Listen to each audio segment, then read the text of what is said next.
let's look at the fundamental qualities of the unified field to see if they have anything to do with what we would ordinarily think of as consciousness. Well, they do. Firstly, as I mentioned, it would take a long time to really explain this, but firstly, it's a non-material field. There's nothing material about this unified field. It is a wholly conceptual reality. Number two, it's a field of concentrated intelligence, because it's the source of all the laws of nature that govern the universe, and the laws of nature are the orderly principles that govern the universe, making the universe orderly, predictable, repeatable, intelligible. So if the unified field is the unified source of all the laws of nature, it must be the most concentrated field of intelligence in nature. And not just inert intelligence, static intelligence. It's not static, it's dynamic intelligence. Dynamic intelligence, because the quantum principle, or uncertainty principle, guarantees that the deeper you go in nature, the more energetic nature becomes. That's the uncertainty principle.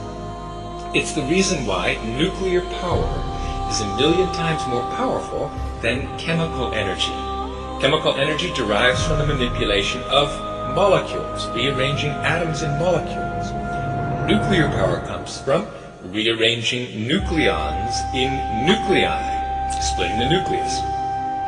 Because the nucleus is 1,000,000 times smaller and 1,000,000 times more fundamental than the atom, nuclear power is 1,000,000 times more powerful. So like that, by the time you get to the field of consciousness, or this unified field of physics, the intensity of the dynamism is just incomprehensible, overwhelming. So it's not just a field of static intelligence, it's dynamic intelligence, and one more thing, it's self-aware intelligence. So this God energy is really scientific, you're saying? Yeah, spiritually scientific. The technology without an understanding of God is destructive. Technology with an understanding of God is virtually unlimited. And everybody, each of us in our own souls, in our own hearts, knows that, because our heart or our soul is a reflection of God. If you look at, for example, this chart, on the left-hand side, halfway down the chart, is a little box in a light blue background called electromagnetism, the electromagnetic field, light.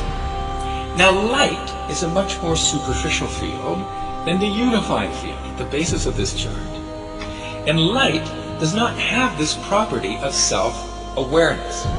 You can take two flashlight beams and just cross them right through each other, and there will be no interaction whatsoever, no awareness of each other's presence. Light is not aware of light. However, the unified field, this more fundamental field, dynamically responds to its own presence. It is aware of itself. It interacts with itself. And on the basis of that dynamical interaction, gives rise to the diversified universe.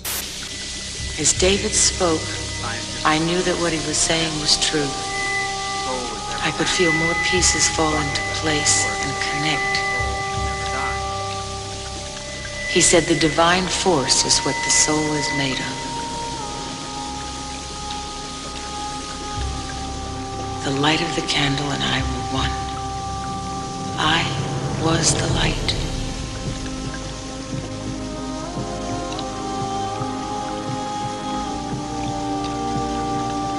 Then a strange thing happened. I looked around the bathhouse. The plant behind David glowed with a flickering multicolored aura. Then I saw David's aura. It shimmered and danced like firelight around him. And then I felt myself lift out of my body. I lifted not only above myself in the water, but right through the roof of the building. And attached to my body was a thin silver cord. I soared above the river and the entire landscape. It wasn't a dream. I was actually doing it.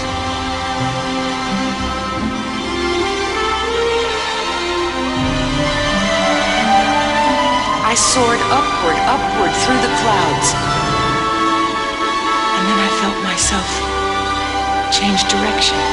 I began to move forward past mountaintops below me. And then I was was on my way to the moon. I soared closer and closer to the moon. I was aware of vibrational frequency around it. I couldn't see it, I could only sense the frequency. I felt like a spiritual astronaut, free and unencumbered. And then just behind the moon, I saw a nebula. I wondered if my silver cord would stretch that far. And with that limited thought, I stopped soaring.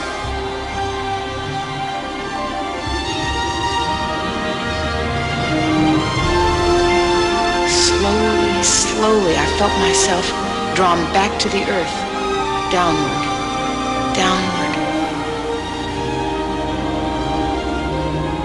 I could see the sunrise on the other side of the globe, and then with a sudden acceleration, I was back in my body.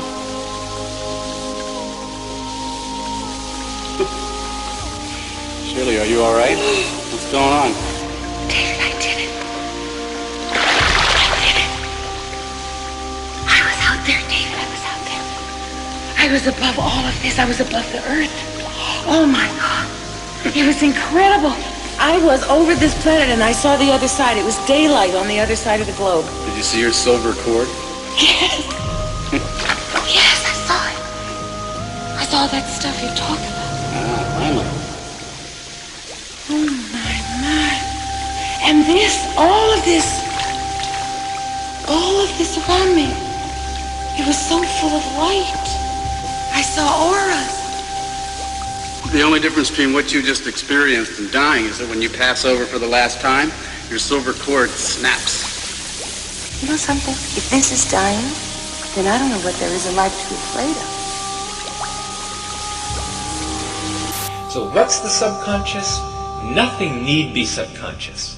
Through the process of meditation, you expose more of the mind. You traverse it, you explore it, you become intimately familiar with it, you begin to harness its power. So that's the subconscious. Subconscious is the part of the mind that's simply not conscious yet.